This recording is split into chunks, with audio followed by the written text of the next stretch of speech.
Syllabus तो बता दिए थे ना एक बार, बताए हुए 12th का जब जो है आज स्टार्ट कर रहे हैं रिलेशन।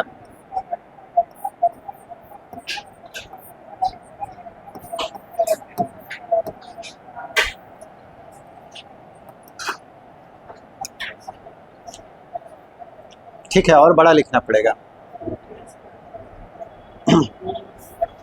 इसमें कुछ चीज का जरूरत पड़ेगा, उसको सबसे पहले बता दे रहे हैं।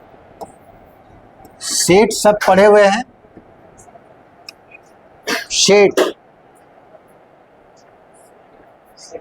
सेट सब पढ़े हुए हैं ना जी।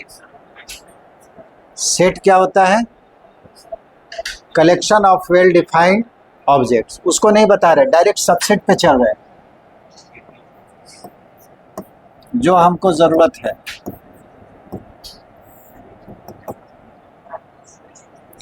Subset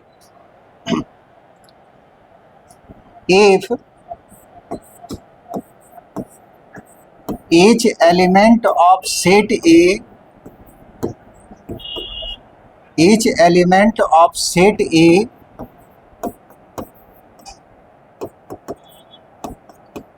the element of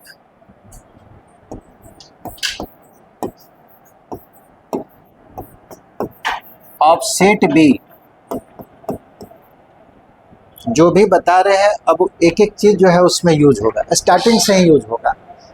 actually में रिलेशन हमको बताना है, और रिलेशन जो है सबसेट होता है A क्रॉस A का, ठीक है, या A क्रॉस B का, इसका सबसेट होगा।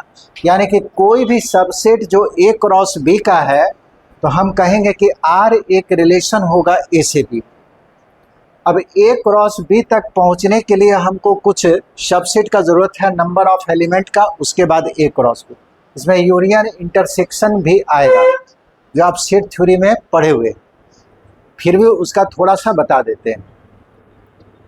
If each element of set A is the element of set B, यानी कि सेट A का प्रत्येक एलिमेंट किसका एलिमेंट होगा? सेट B का। Then set A is called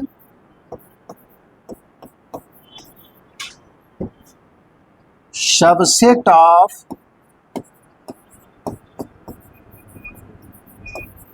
set B। तब सेट A जो है सेट B का सबसेट कहलाएगा। और इसको लिखेंगे कैसे? We write it as A subset of। ठीक है, जैसे मान लीजिए A के अंदर कुछ एलिमेंट दिया हुआ है और B के अंदर भी कुछ एलिमेंट है। अब सवाल उठता है कि A B का सबसेट होगा कि नहीं। तो A के अंदर ये तीनों एलिमेंट जो है वो B में भी है, 1 2 3 यहाँ भी है। तो हम लोग कहेंगे कि यहाँ पे A जो है B का सबसेट है। A is subset of B।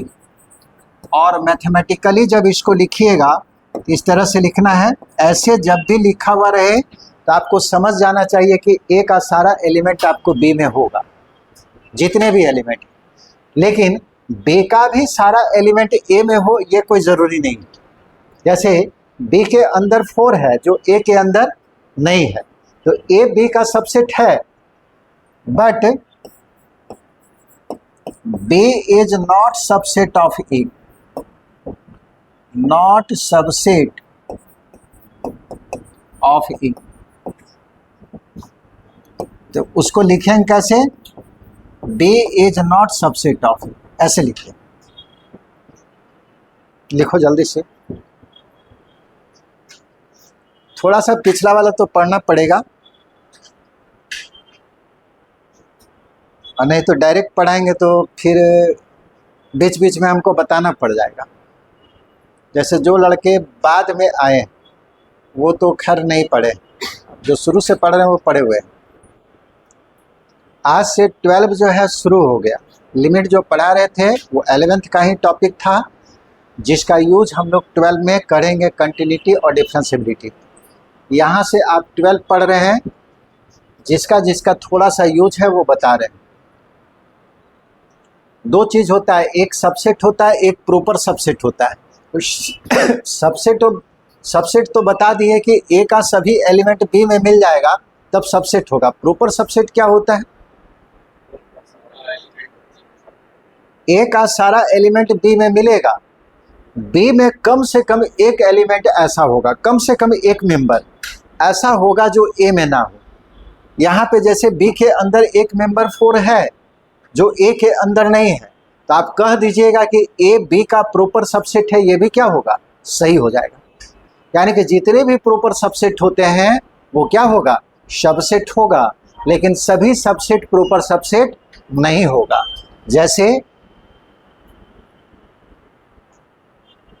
यहाँ पे ए बी का सबसेट भी है और ए बी का प्रॉपर सबसेट भी है। प्रॉपर सबसेट का मतलब है कि ए का सारा एलिमेंट बी में होगा, बी के अंदर कम से कम एक मेंबर ऐसा होना चाहिए जो ए में ना हो। तो देखो बी के अंदर एक मेंबर है ना 4, जो ए के अंदर नहीं है, तो आप कह सकते हैं कि ए जो है बी का प्रॉपर सबसेट है। और प्रॉपर सबसेट में को ऐसे लिखते हैं, यहाँ जो इक्वल टू वाला है वो नहीं देंगे।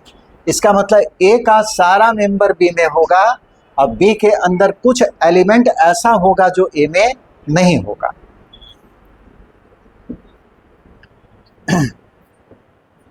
जैसे एक एग्जांपल और लीजिए, अगर हम सेट ए ले लिए 1 2 3 और सेट बी ले लिए ये भी 1 2 3, ए का सारा मेंबर बी में है 1 2 3 यहाँ भी है, तो आप कहेंगे कि ए सबसेट होगा किसका? बी का। और बी का सारा मेंबर ए में है कि नहीं? बी का भी सारा मेंबर ए के अंदर है, तो हम लोग यहाँ पे कह सकते हैं बी भी सबसेट है किसका? ए का। और जब ए बी का सबसेट हो और बी ए का सबसेट हो, उस केस में कह देते हैं कि दोनों सेट आपस में क्या होगा? बराबर हो जाएगा। ठीक है, इक्वल सेट का यही डेफिनेशन था। आगे बताएं।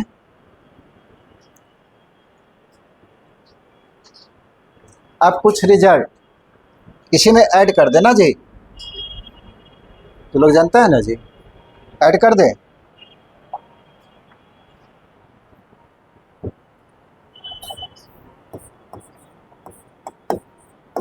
पढ़ा हुआ चीज पढ़ने में बिल्कुल मन नहीं लगता है ना, लेकिन पढ़ाना पड़ता है हम लोग को इसलिए ना कि तुम लोग याद नहीं रखता है। याद रखो तब तो डायरेक्ट सिलेबस शुरू कर दे। पहला रिजल्ट है एवरी सेट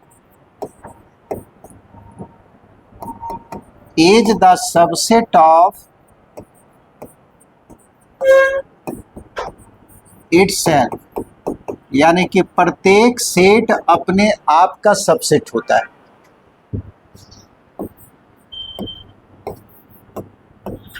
जैसे ए कोई सेट है तो ए जो है अपने आप का सबसेट होगा, जहां पे ए इज एनी सेट, कोई भी सेट हो, प्रत्येक सेट अपने आप का सबसेट होगा। ठीक है, ए का सबसेट होगा, बी का सबसेट होगा। दूसरा, एम्प्टी सेट किसको कहते हैं?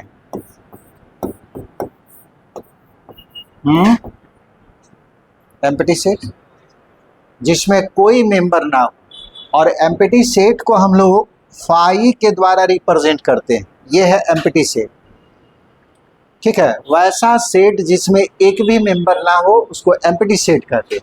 और एम्प्टी सेट जो है सभी सेट का सबसेट होता है, इज द सबसेट ऑफ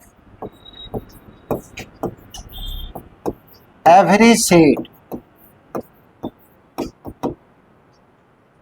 दुनिया में जितने भी सेट होंगे सभी का सबसेट होगा एम्प्टी सेट, और एम्प्टी सेट को फाई के द्वारा रिप्रेजेंट करते हैं, जहां पे ए जो है ए इज एनी सेट।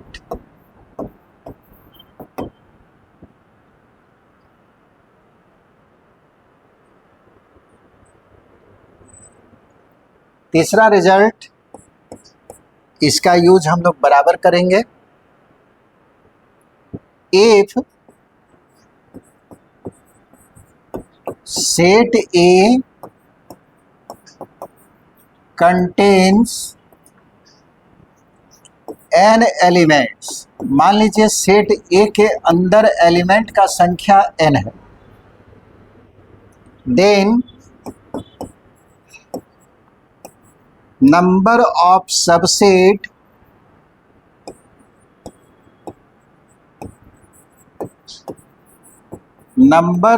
subsets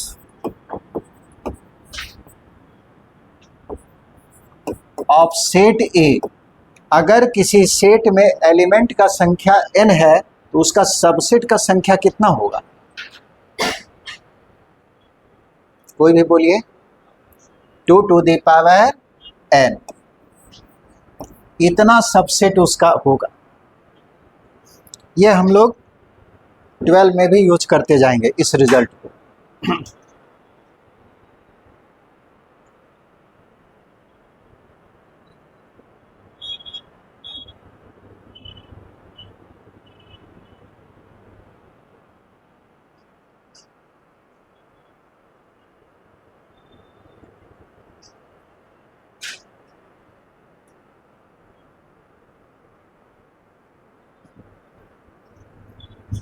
जैसे एक छोटा सा एग्जांपल देखिए,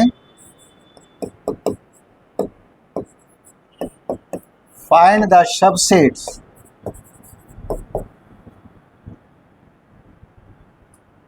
या फाइंड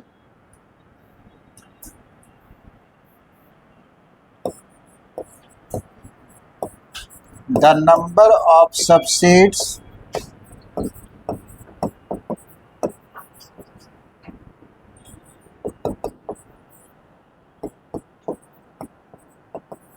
बताइए इसका कितना सबसेट होगा? ए का 8 होगा,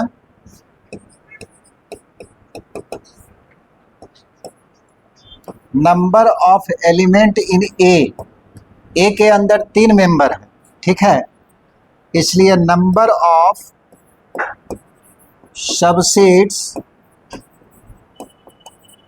ऑफ सेट ए, सेट ए का सबसेट का संख्या होगा 2 to the power n बराबर 2 to the power n का मतलब क्या है? n का मतलब है एलिमेंट का संख्या जितना होगा, और यहाँ पे 3 एलिमेंट है तो 2 का पावर 3 कर दिए, ये आपको 8 सबसेट मिलेगा। ए का टोटल 8 सबसेट होगा।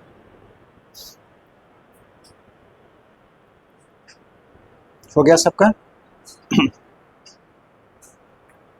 आगे बताएं।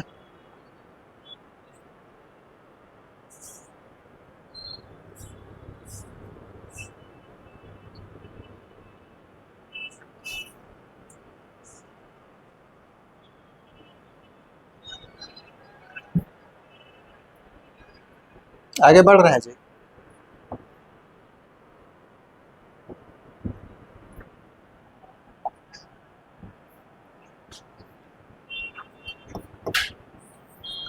अब आइए डायरेक्ट कार्टेशियन प्रोडक्ट में, इसी का हमको जरूरत पड़ेगा।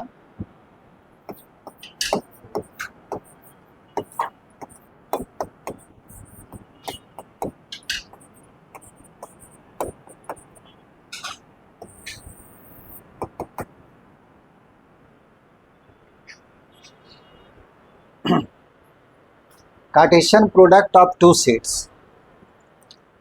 Let A and B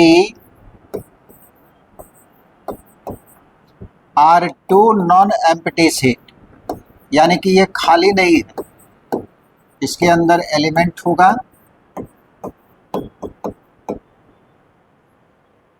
Then Cartesian product क्या होता है, देन द सेट ऑफ, ये भी एक सेट होगा, ऑफ ऑल ऑर्डर पेयर, वो सारे ऑर्डर पेयर का सेट, एक ऑर्डर पेयर यहां पे लिख रहे हैं A B, the set of all order pair A B such that, कैसा ऑर्डर पेयर, जिसका पहला एलिमेंट सेट ए का हो और दूसरा एलिमेंट सेट बी का हो।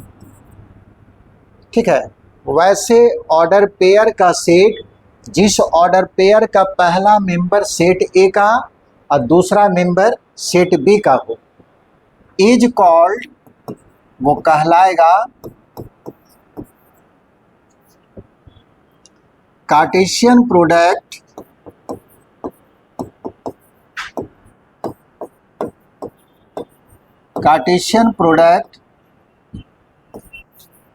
Of set A and set B. Set A और सेट बी का कार्टेशियन प्रोडक्ट कहलाएगा। इट इज डिनोटेड बाई, और इसको डिनोट करेंगे इस तरह से, A cross B.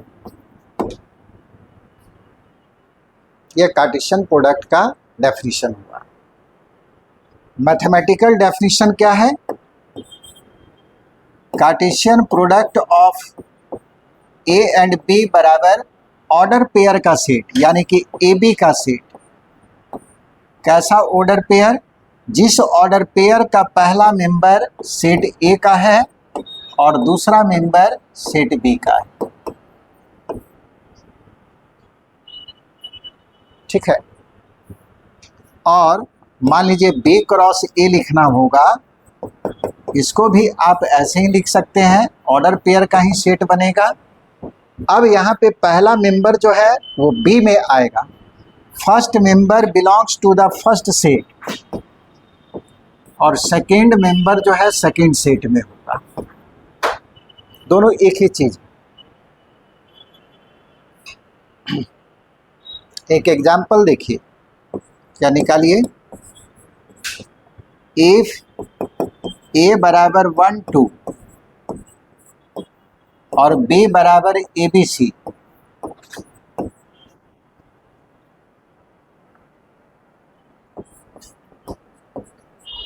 Find A cross B and B cross.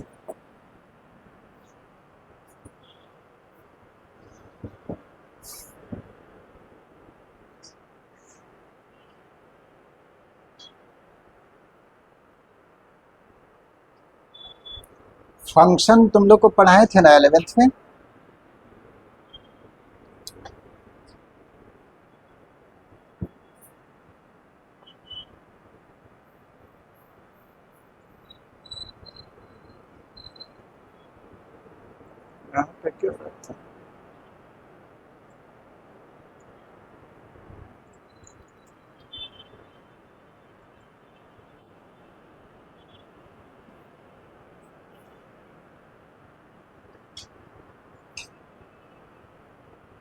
A cross B क्या होगा,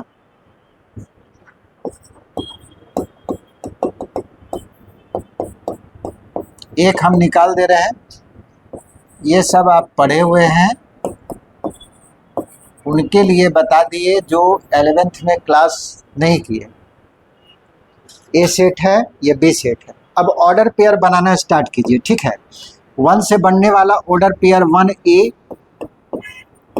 फिर 1B, फिर 1C, और 2 से बनने वाला ऑर्डर पेयर क्या होगा, 2A, फिर 2B और 2C। यह कार्टेशियन प्रोडक्ट नहीं है। कार्टेशियन प्रोडक्ट एक सेट होता है, और सेट को दिखाने के लिए आपको इसको करली ब्रैकेट में बंद करना पड़ेगा। ये ध्यान रखिएगा, जब तक करली ब्रैकेट नहीं डालिएगा वो सही नहीं होगा। उसी तरह से बी क्रॉस ए निकाल सकते हैं। ये ए क्रॉस बी और बी क्रॉस ए निकालिएगा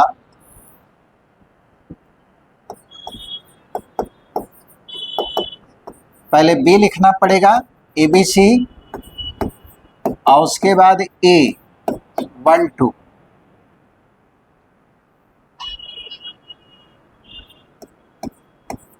अब जो है इसका ऑर्डर पेयर बनाइए। ऑर्डर पेयर क्या क्या हो जाएगा? A1, फिर आपको A2, B1,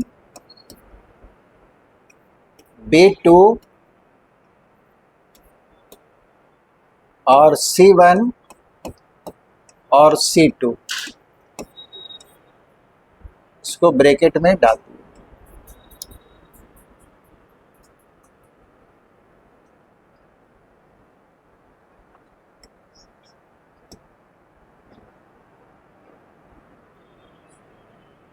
फैल गया का?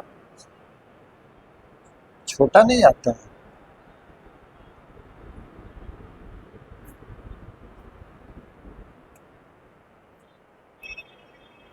कर्ली ब्रैकेट में इसको डाल दीजिए। अब ये बताइए कि क्या A क्रॉस B और B क्रॉस A आपस में बराबर है कि नहीं?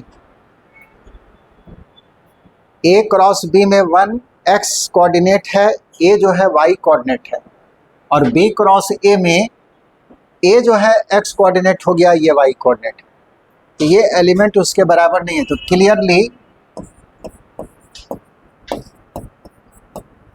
A cross B is not equal to B cross A। यहां से क्या पता चला? A cross B is not equal to B cross A मतलब पढ़ाए तो सब है। उस नियम को क्या कहते हैं? इस नियम को क्या कहते हैं? 2 + 3 बराबर 3 + 2। बोलो कोई भी।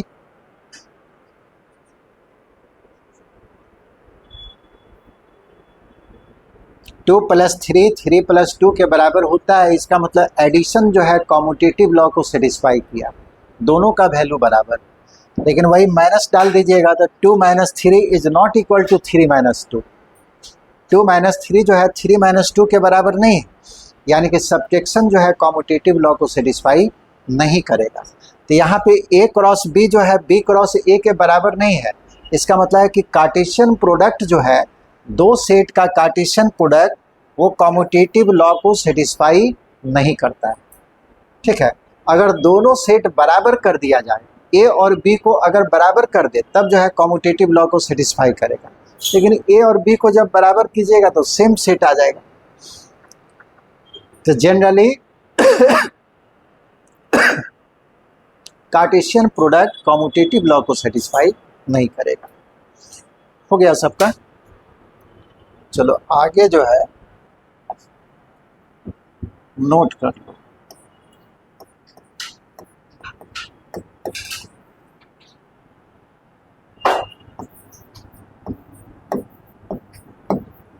जनरली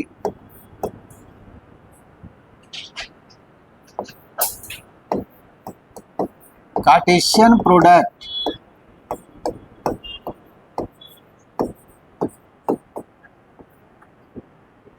of two sets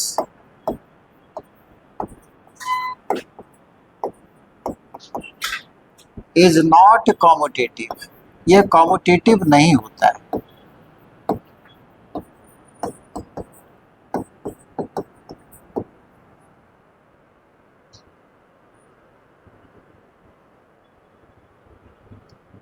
दूसरा रिजल्ट, इफ मान लीजिए सेट ए के अंदर एलिमेंट का संख्या m है। n का मतलब हुआ नंबर ऑफ एलिमेंट इन ए। ए के अंदर एलिमेंट का संख्या m है और बी के अंदर एलिमेंट का संख्या मान, ऐसा करो ना, इसको p मान लिए और इसको q मान। माना कि ए के अंदर एलिमेंट का संख्या p और बी के अंदर एलिमेंट का संख्या q है। देन पहला result, number of elements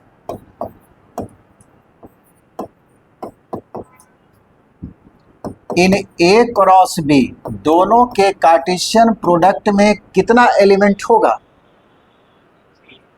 P into Q, दोनों को मल्टीप्लाई कर दीजिएगा। यानी कि ए के अंदर अगर P एलिमेंट और B के अंदर Q एलिमेंट है तो दोनों के कार्टेशियन प्रोडक्ट में P इंटू क्यू एलिमेंट होगा। और ये खुद एक सेट है, प्रत्येक सेट का जो है सबसेट होगा, प्रत्येक सेट का। अब A क्रॉस B का कितना सबसेट होगा? Number of subsets of set A cross B, A cross B का सबसेट का संख्या जी। तो सेट के अंदर जितना एलिमेंट होगा, A क्रॉस B में इतना एलिमेंट है, इसका सबसेट का संख्या होगा 2 का पावर PQ। और जितना सबसेट होगा उतना रिलेशन होगा। अगर पूछ दे कि A से B में कितना रिलेशन होगा तो कहेंगे 2 का पावर PQ, इतना रिलेशन होगा। अब आइए रिलेशन में,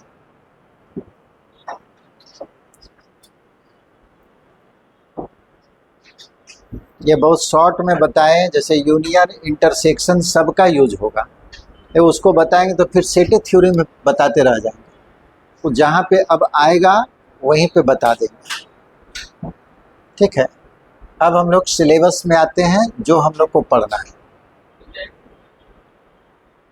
कॉपी सब नया खरीद लिए ना, क्लास का कॉपी अलग रखिएगा। मेरा एग्ज़ाम होगा तब मिलाइएगा कितना परसेंट आपको मैच किया। कॉपी पढ़ के जाइएगा, 100% बना ही दीजिएगा। मैथ का 100% बनाइएगा। जितना कॉपी में पढ़ाया जाएगा वो पूरी तरह से कंप्लीट होना चाहिए आपको।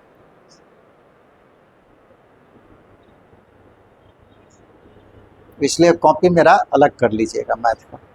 आगे बताएं।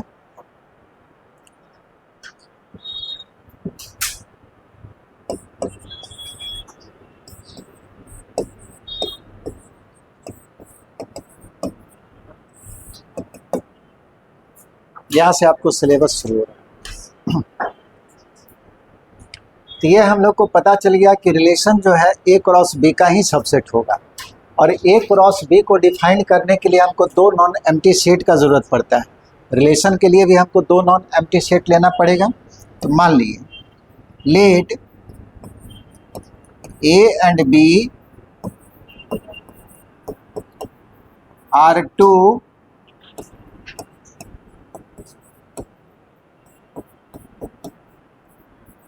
non-empty sets.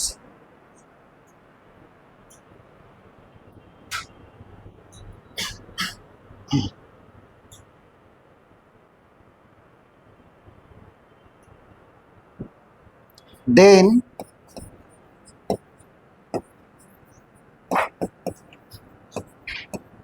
all the subsets of A cross B,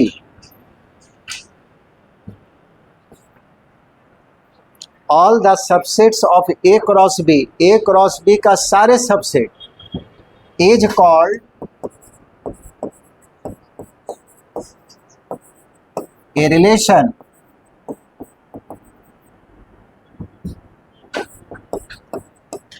from set A to set B। ठीक है, रिलेशन क्या है? A और B दो नॉन एम्प्टी सेट लिए, all the subsets of A cross B, A cross B का जितने भी सबसेट होंगे वो रिलेशन हो जाएगा A से B में। That is if R is a relation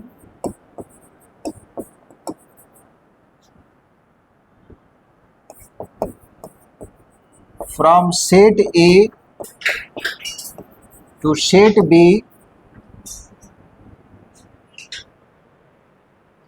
या इफ नहीं लिख के, R is a relation from set A to set B if R is the subset of A cross B। R अगर A cross B का subset होगा तो R relation कहलाएगा।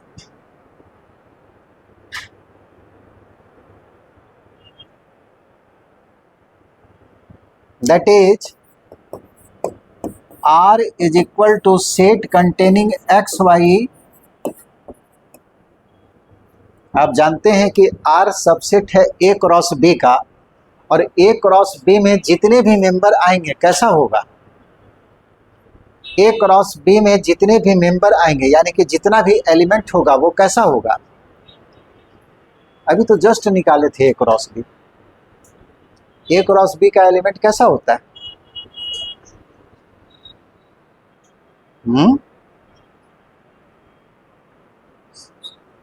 नहीं, ए क्रॉस बी का एलिमेंट कैसा होता है? अरे भाई, ए क्रॉस बी देखो कॉपी में कैसा है उसका एलिमेंट। एलिमेंट देख के बताओ कि उसका एलिमेंट कैसा है।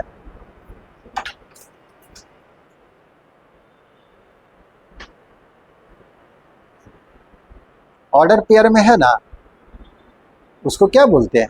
एक्स कोऑर्डिनेट वाई कोऑर्डिनेट, उसी को ऑर्डर पेयर करते हैं। तो ए क्रॉस बी का जितने भी मेंबर है सब ऑर्डर पेयर में है, और आर इसी का सबसेट है, यानी कि आर के अंदर भी एलिमेंट जो होगा वो कैसा होगा, ऑर्डर पेयर में ही होगा। तो आर इज इक्वल टू उस ऑर्डर पेयर का सेट, यानी कि आर के अंदर वही ऑर्डर पेयर आएगा जिस ऑर्डर पेयर का पहला मेंबर ए का हो, दूसरा मेंबर बी का हो, एंड और x रिलेटेड टू y। ये ध्यान दीजिएगा, x का रिलेशन y के साथ हो, फिर जहां पे x और y का मतलब है, means x is related to y। x जो है y से किस तरह रिलेटेड है वो अगर नहीं देगा तो रिलेशन को हम निकाल ही नहीं पाएंगे। तो रिलेशन के अंदर हमेशा ऑर्डर पेयर आएगा, ठीक है। वैसा ऑर्डर पेयर जिसका पहला मेंबर फर्स्ट सेट में यानी कि ए के अंदर, और y जो है सेकेंड सेट में, और x का रिलेशन मेन यही है। ये अगर हमको मालूम रहेगा कि रिलेशन क्या है, तभी हम लोग जो है आर के अंदर कौन कौन सा ऑर्डर पेयर आएगा ये हम डाल पाएंगे। ये जितने भी ऑर्डर पेयर आ रहे हैं कहाँ से आ रहे हैं? ए क्रॉस बी से। ए क्रॉस बी में बहुत सारा ऑर्डर पेयर है, उसमें से निकाल कर आर के अंदर कौन सा डालना है ये कौन बताएगा?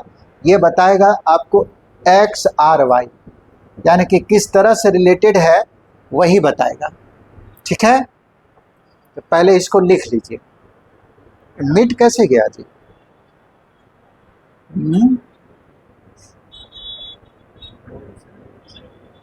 क्या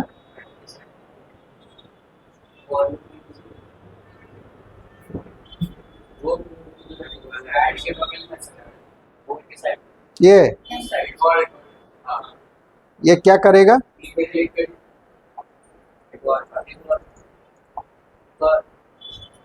एक और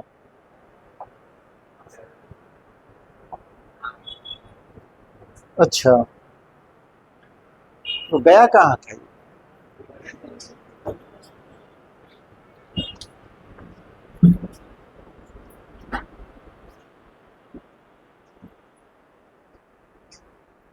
हो गया?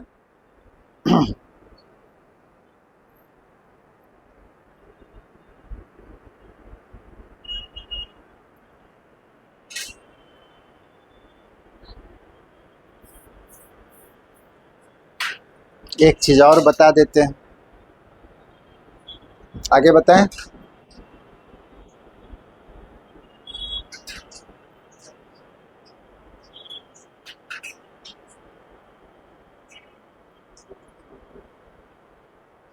किताब खरीद लिया सब? किताब तुम लोग खरीदे हो? एनसीईआरटी तो मस्ट है। सीबीएसई बोर्ड में कौन है? कोई नहीं है? 1 2 3 तुम सीबीएसई बोर्ड में है, ऊपर से इतना एब्सेंट करता है।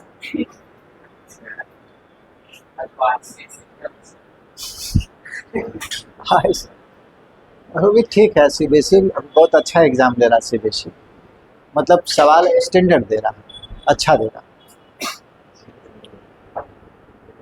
किताब जो है तुम लोग जो है एक और अलग से कोशिश करना बना लें। मान लो आर एस अग्रवाल या केसी सिन्हा जो भी है बना लेना है।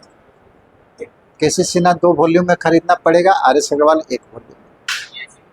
हाँ हाँ सीबीएसई का है। तुम भी खरीद लो, प्रैक्टिस तो करना ही। बहुत अच्छा।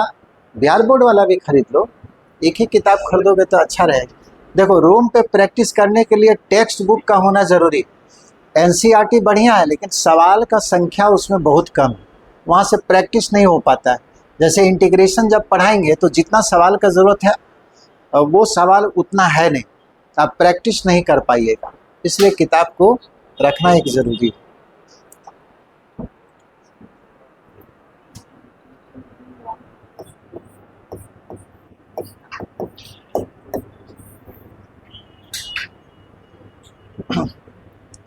If number of element in A बराबर P और number of element in B बराबर Q, देन रिजल्ट यहाँ बता रहे हैं number of elements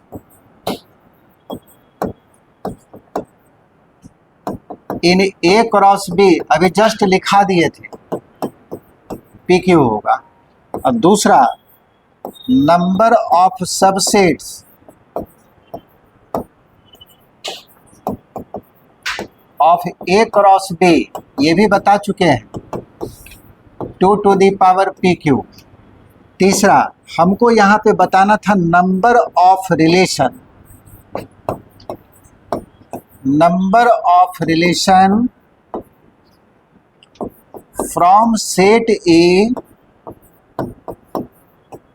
to set B. बताइए सेट ए से सेट बी में कितना रिलेशन बनाया जा सकता है। बिहार बोर्ड में ये सब पूछेगा और जो भी नोट्स में लिखा रहे हैं उसको रट जाइएगा बिहार बोर्ड वाला। आधा से ज़्यादा सवाल आपको ऑब्जेक्टिव वहीं से मिल जाएगा जो नोट्स में लिखा हुआ है। वो डायरेक्ट क्वेश्चन पूछता है, बनाना नहीं पड़ेगा, ठीक है। तो जो भी आपको नोट्स में लिखाया जा रहा है उसको रट जाना है। बताओ number of relation from set A to set B, कोई भी बोलिए जल्दी से। सेट ए से सेट बी में रिलेशन का संख्या कितना होगा, कितने रिलेशन बनाया जा सकता है, बोलो।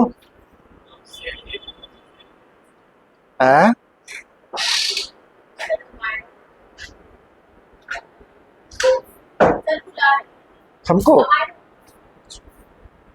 कितना रिलेशन बनाया जा सकता है?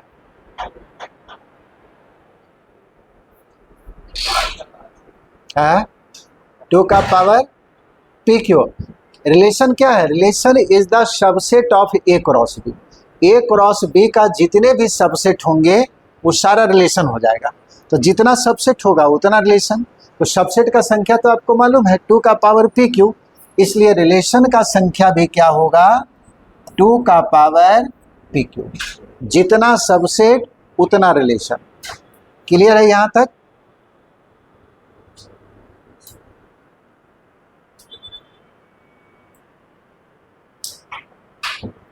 अब जैसे एक सवाल दिया हुआ है, इफ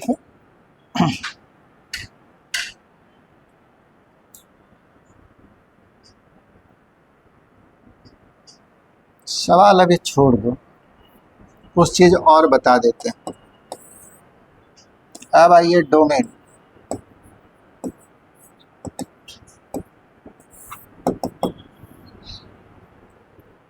रिलेशन में 2 चीज आएगा, डोमेन और रेंज। डोमेन क्या है?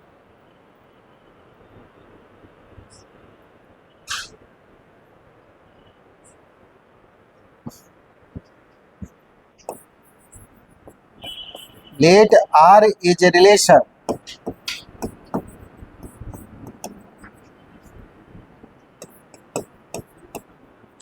From set A to set B. R एक रिलेशन है सेट ए से सेट बी में, then the set of all the first element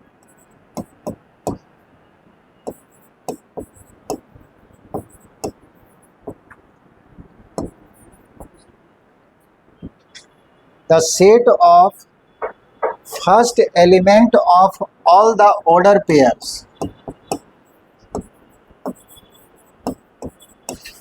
all the order pair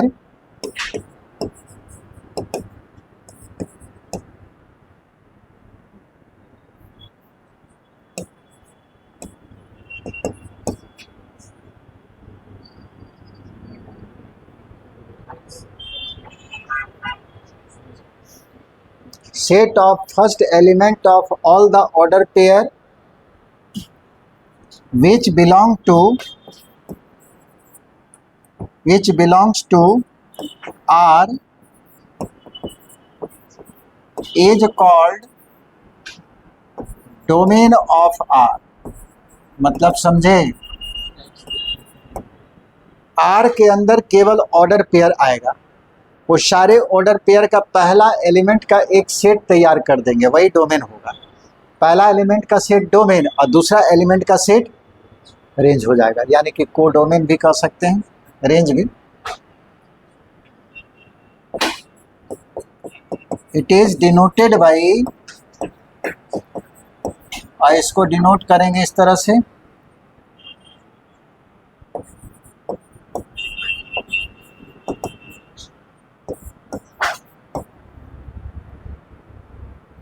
और दूसरा आपको है रेंज।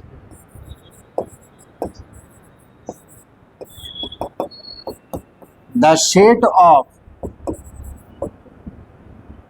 सेकेंड एलिमेंट, ये सब जो है थ्योरेटिकल था, of all the element all the order pair, all the order pairs which belongs to R is called range of R। ये समझ में आया? जैसे मान लीजिए if R is equal to आपको दिया हुआ 1 2 3 1 और 2 3 2 2, देन डोमेन क्या होगा जी?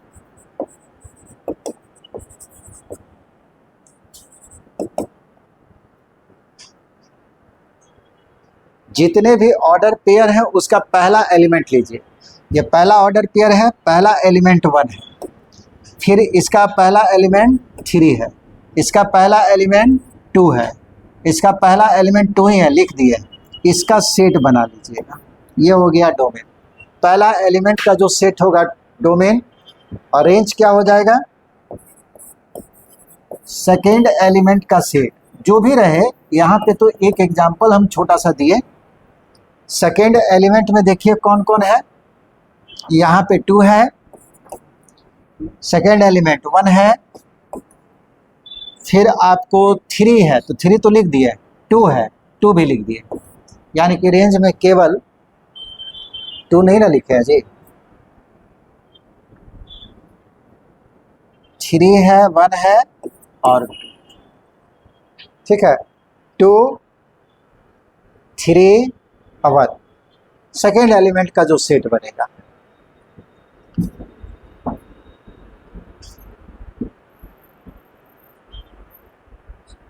यहां तक समझ में आया?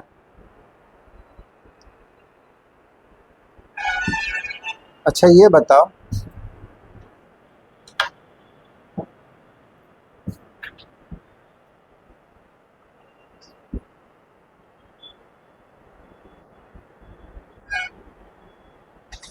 वो जो लाना था पीपीटी वो कैसे है, तो सवाल जो ले आए थे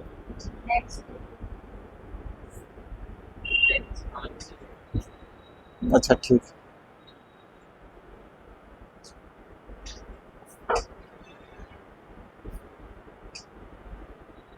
हो गया।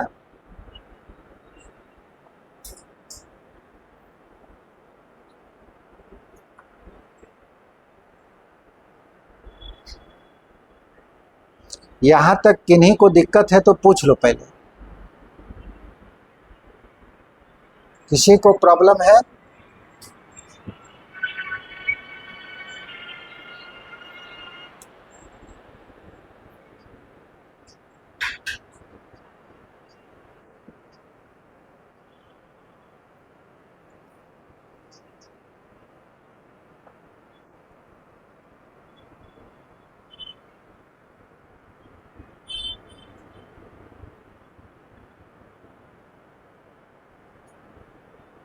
आगे करें।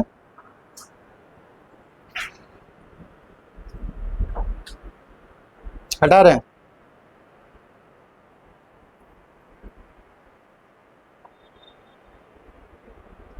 क्या है जी?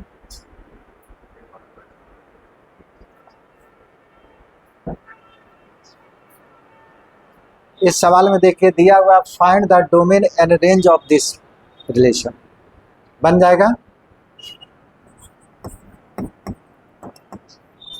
डोमेन क्या होगा?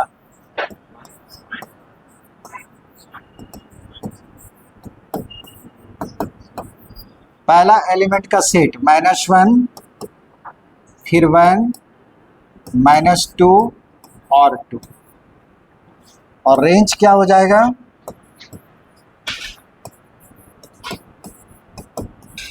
सेकेंड एलिमेंट का सेट, सेकेंड एलिमेंट 1 है, यहाँ भी 1 है, एक बार लिखेंगे 4 दोनों में है 4, बस एक लाइन का सवाल।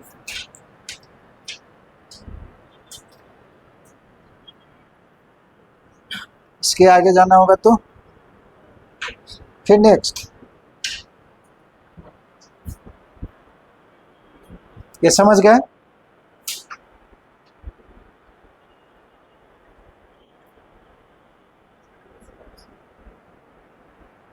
तुमको समझ में आया?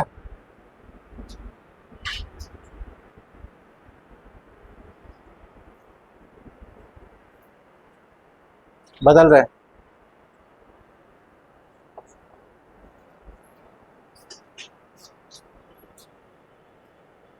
Late R is equal to set containing AQ. A is a prime number less than 5. A कोई प्राइम नंबर है जो 5 से छोटा है। Find the range of R, R का रेंज क्या होगा? तो सबसे पहले तो आपको रिलेशन निकालना पड़ेगा। रिलेशन को निकाल लीजिए। R में कौन कौन आएगा?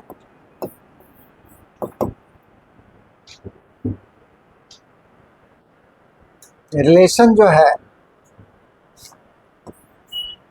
A और AQ, इसी का ऑर्डर पेयर बनाना है, जहां पे A जो है इज ए प्राइम नंबर,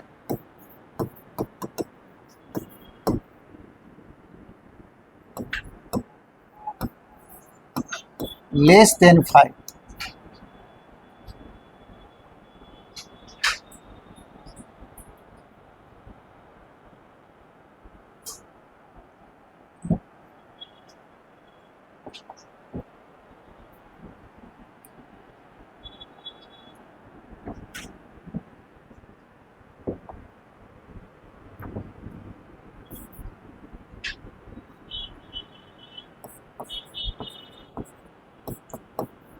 बोलिए जी।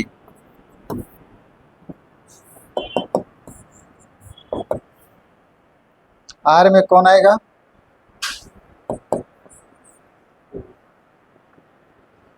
प्राइम नंबर लेना है तो 1 से शुरू नहीं होता, कहाँ से होता है?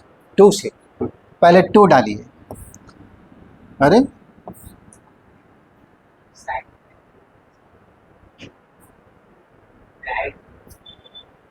राइट तो किए हुए।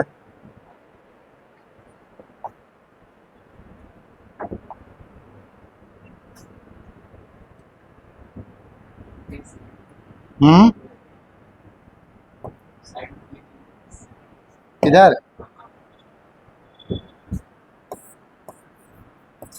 2 और 2 का क्यूब, अरे भाई फिर 3 प्राइम नंबर है कि नहीं? तो 3 भी डाल दीजिए, 3 और 3 का क्यूब। 4 नहीं है, 5 से छोटा लेना था, ठीक है, बस इतना ही है। तो ये हो गया आपको, चलो 2 8 3 27। तो बताइए जी रेंज कितना आ गया? सेकेंड एलिमेंट का सेट, और डोमेन बोलता तो 2 3 आ जाता। लोड नहीं ले रहा, फैन बंद करूं?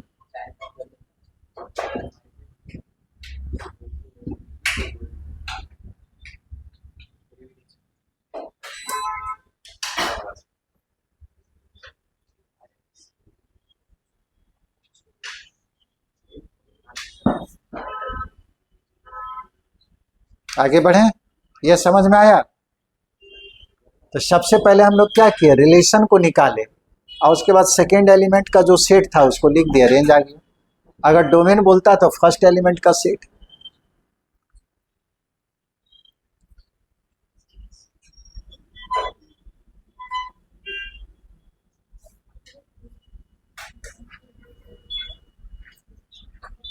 आगे कर रहे हैं,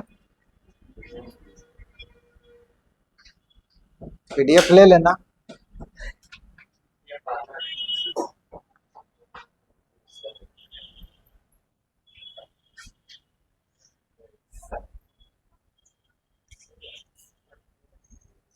चेंज कर रहे हैं, छोटा छोटा सवाल है।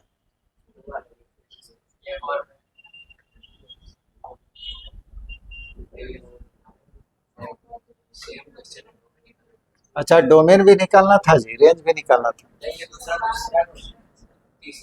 लेस देन 10 है, निकल जाएगा, ठीक है, ये हो जाएगा आपसे। अच्छा, इसका रेंज कैसे निकालेंगे? रिलेशन दिया हुआ आर के अंदर वैसा ऑर्डर पेयर जो ऑर्डर पेयर इस कंडीशन को सेटिस्फाई करता है, x + 2y = 8। लेकिन रिलेशन हमेशा सेट पर होता है। यहाँ पे मेन जो सेट है वो कौन है? Natural number. यानी कि r जो रिलेशन होगा वो आपको n क्रॉस n का सबसेट हो गया। अगर रिलेशन a से b में होता है तो r सबसेट होता है a क्रॉस b का, तो वहां पे 2 सेट का जिक्र रहता है। लेकिन यहाँ पे देखिए सेट एक ही है, n, बोलता है ये एक रिलेशन है केवल n पर। इसका मतलब है कि r जो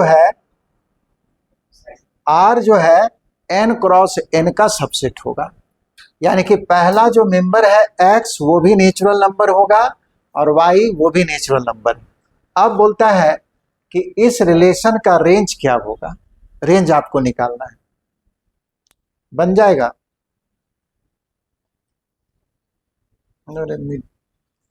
कभी कभी हाथ रखने से आ जाता है, अभी नहीं आ रहा। हाँ।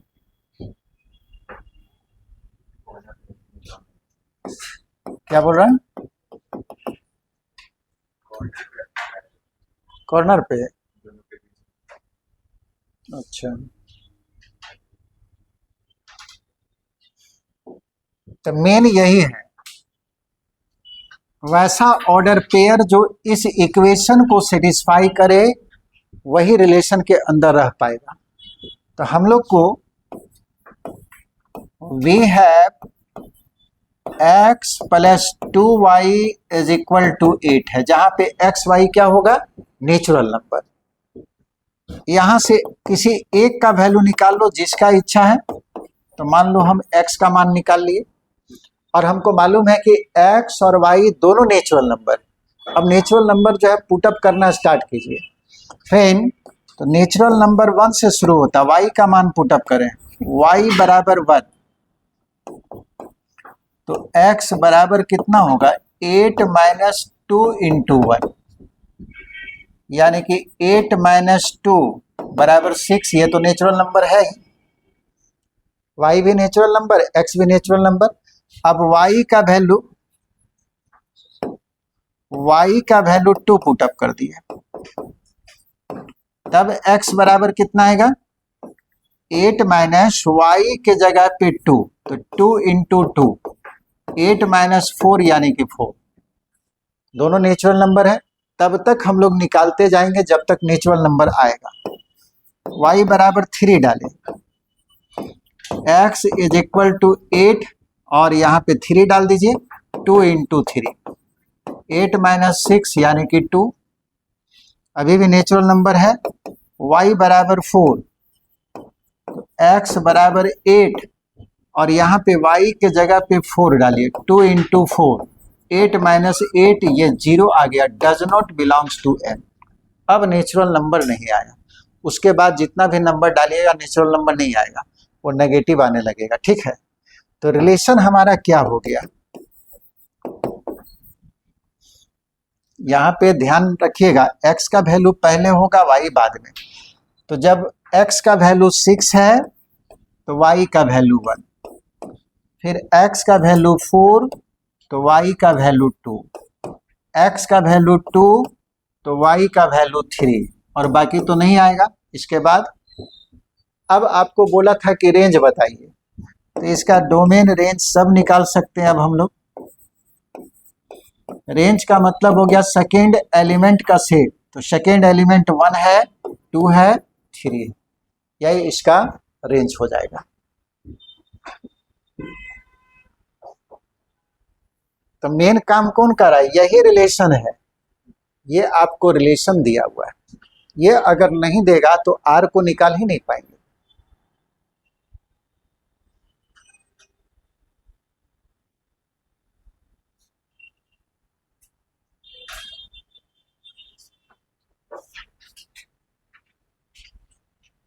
हो गया, आगे बढ़े।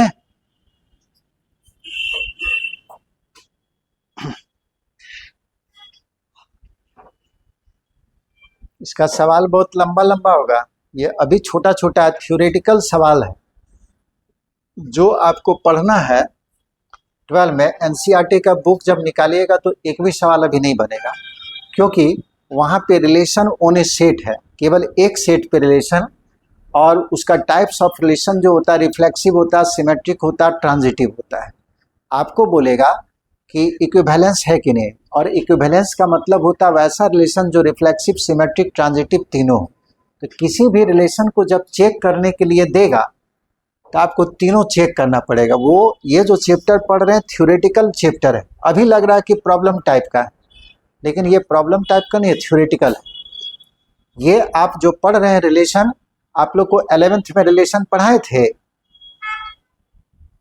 नहीं पढ़ाए थे, हमें पढ़ाए नहीं पढ़ाए थे, फंक्शन आपको पढ़ाए थे, रिलेशन नहीं पढ़ाए थे। और रिलेशन के विषय में हम बताए थे कि 11th में जाके जो हम ये 12 में जाके 11th से शुरू करेंगे। अभी जो आप डोमेन रेंज निकालने के लिए सीख रहे हैं ये 11th का कोर्स में है, और 12 जो है कहाँ से शुरू होगा, रिफ्लेक्सिव, सिमेट्रिक, ट्रांजिटिव। लेकिन रिलेशन तो आप सीख गए कि रिलेशन होता क्या है, अब रिलेशन का डेफिनेशन नहीं बदलेगा, ठीक है, यही डेफिनेशन रह जाएगा, इसीलिए वहाँ पे नहीं पढ़ाए थे। हमको केवल बताना है कि रिफ्लेक्सिव क्या है, सिमेट्रिक क्या है, ट्रांजिटिव क्या है, ये सब बताते जाना है, इसीलिए वहां पे नहीं पढ़ाए थे, क्योंकि ये सारा चीज हमको फिर से पढ़ाना पड़ता। बोलो बनेगा कि नहीं। आर जो है रिलेशन है, उसके अंदर वैसा ऑर्डर पेयर जिस ऑर्डर पेयर का दोनों मेंबर कहाँ होगा, नेचुरल नंबर में, और इस कंडीशन को सेटिस्फाई करेगा। a प्लस 3b बराबर 12।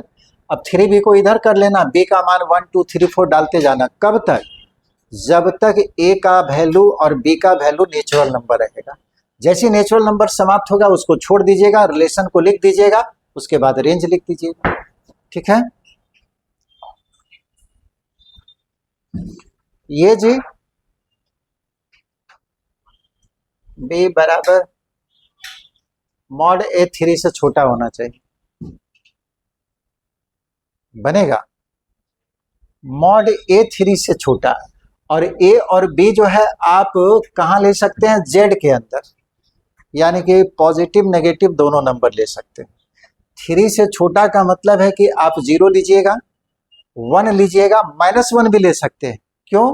क्योंकि मॉड ऑफ -1 3 से क्या होगा, छोटा हो जाएगा। मॉड ऑफ -1 यानी कि 1 3 से छोटा है। तो आप 1 -1 2 -2 3 -3 नहीं लेना है, ठीक है, 3 नहीं लेना है। 0 1 -1 2 -2 वहां तक लेना है, बन जाएगा। सब में वही सवाल। यहाँ पे ए आपको नेचुरल नंबर है और ए का वैल्यू 1 और 5 के बीच में। 1 और 5 का मतलब हो गया 1 को छोड़ देना, 5 को छोड़ देना, यानी कि 2 लेना है, 3 लेना है, 4 लेना है। लिख लो एक सवाल। आर के अंदर क्या होगा, ए का वैल्यू 1 और 5 के बीच में नेचुरल नंबर, तो 2 लिए तो ये हो जाएगा 2 और 1/2, और 3 तो 1/3, और 4 1/4। ठीक है, बस इतना ही आएगा, 5 तो लेना नहीं। अब आपको रेंज लिखना है, तो रेंज क्या होगा,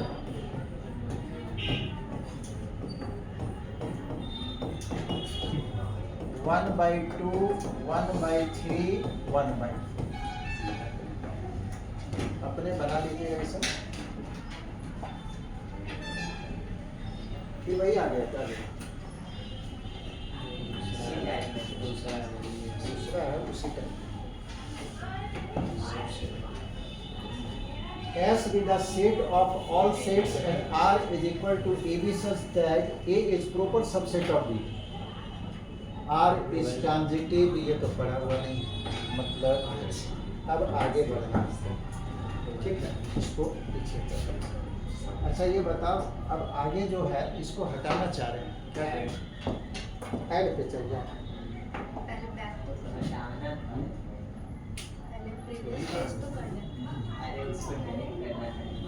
नंबर लिखा हुआ है ना, उस पे क्लिक करिए, दोनों लेफ्ट राइट के बीच में नंबर पेज के ऊपर, ये उसके ऊपर जो काटना है काट दीजिए। 16 15 और 16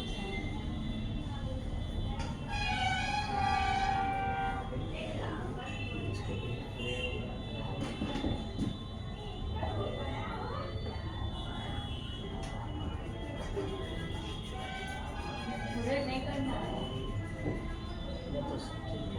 15 और 16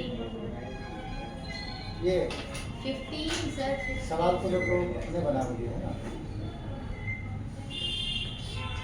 15 काट देते हैं।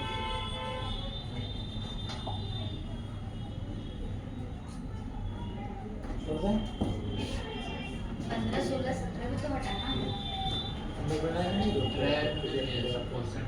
आप अभी बोले कि वही पढ़ाएंगे तब ना बनाएंगे, इसके बाद ऐड नहीं होगा, होगा थोड़ी पढ़ना है ना, हाँ ऐड में जाए ना, हाँ ले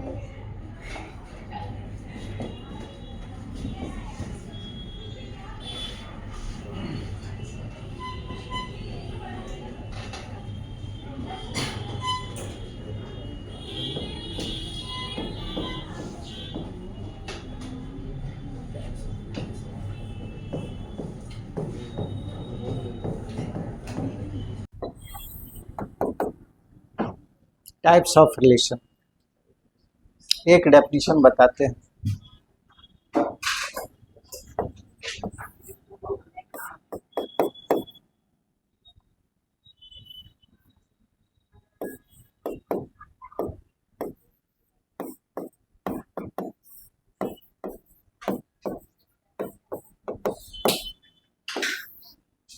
एम्पटी रिलेशन और भी इसका नाम है, जैसे लिख देगा वॉइड रिलेशन,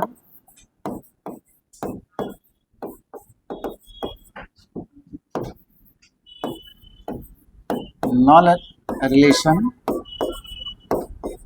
अब यहाँ पे हम लोग पहले ही लिख दिया है रिलेशन है, ए रिलेशन आर, आर कोई रिलेशन है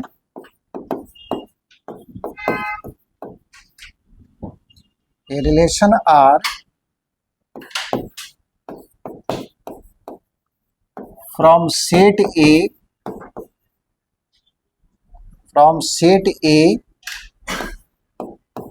टू सेट बी। आर कोई रिलेशन है सेट ए से सेट बी में, इज कॉल्ड एम्प्टी रिलेशन। ये रिलेशन जो है एम्प्टी रिलेशन कहलाएगा।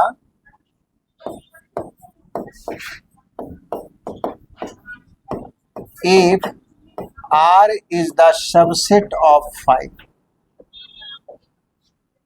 R is equal to phi is subset नहीं, R is equal to phi।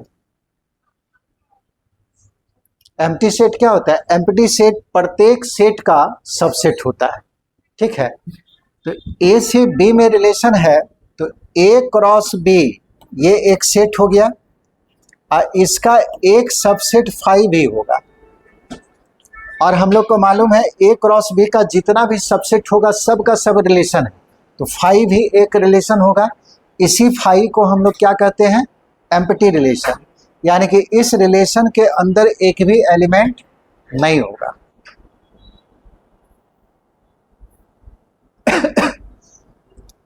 इसका एग्जाम्पल कैसे देखिएगा, जैसे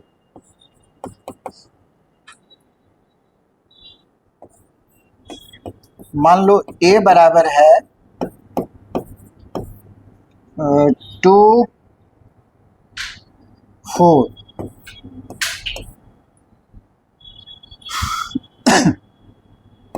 और B बराबर ले लिए 1 और 3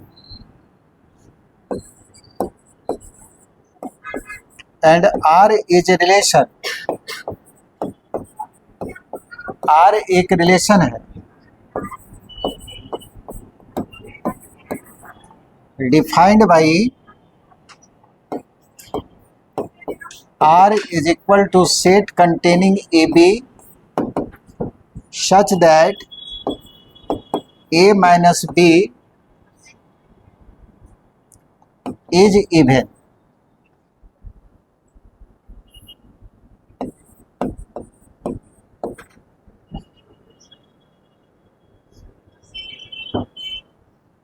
A बराबर सेट कंटेनिंग 2 3 और B बराबर सेट कंटेनिंग 1 3 और R एक रिलेशन है A से B में। R इज ए रिलेशन लिखे नहीं from A to B, A से B में एक रिलेशन है defined by R is equal to AB। वैसा ऑर्डर पेयर R के अंदर डालना है जिस ऑर्डर पेयर का दोनों मेंबर का डिफरेंस जो है इवन नंबर होना चाहिए। अब सवाल है कि ये रिलेशन जो है एम्प्टी रिलेशन होगा कि नहीं। तो एम्प्टी कब होगा? जब इसके अंदर कोई एलिमेंट ना आए। Then R is empty relation, ये एम्प्टी हो जाएगा।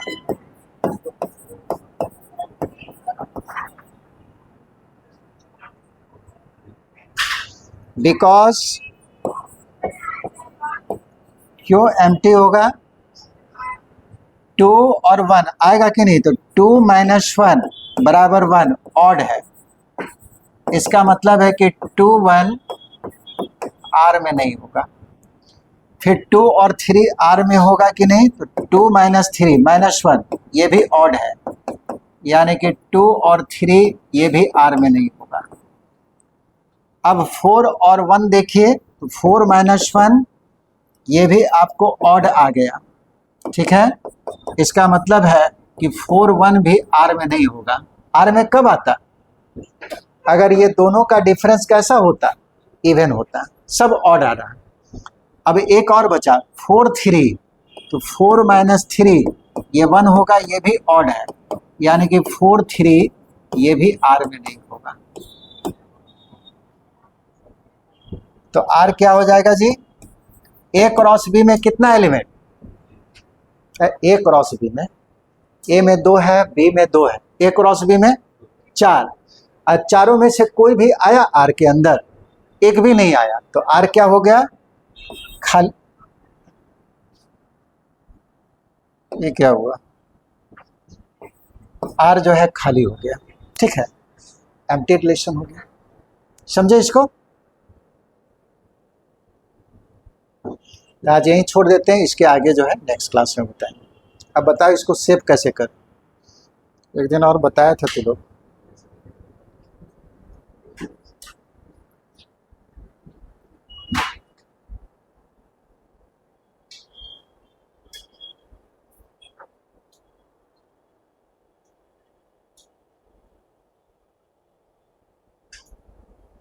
ठीक, इसके आगे जो है नेक्स्ट क्लास स्टार्ट करेंगे, यानी कि कल। अभी यूनिवर्सल रिलेशन है, इनवर्स रिलेशन है, फिर रिफ्लेक्सिव, सिमेट्रिक, ट्रांजिटिव, ये सब।